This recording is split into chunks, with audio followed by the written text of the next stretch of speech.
With a sharp blade and smart use of your arms and legs, shavings will flow from your hand plane with minimal effort. Follow these simple steps to improve your results. First, position your body to generate power.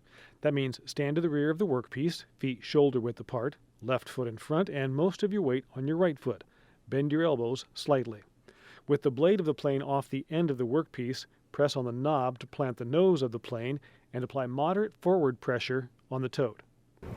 Most of the power comes from your legs, so begin by lifting your front foot slightly and driving off your rear foot, sort of like a baseball pitcher. Rock forward, letting your elbows bend until your upper arms contact your body, and as the plane moves, transfer weight to your front foot. Extend your arms to increase the length of the stroke. As the nose of the plane reaches the end of the board, reduce downward pressure on the knob or release it if you like. Keep pushing on the tote until the blade clears the end of the board.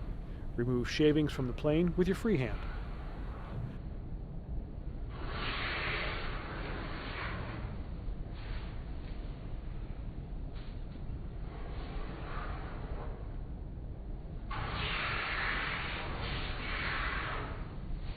For longboards, increase your range by stepping your rear foot forward, maintaining a continuous motion.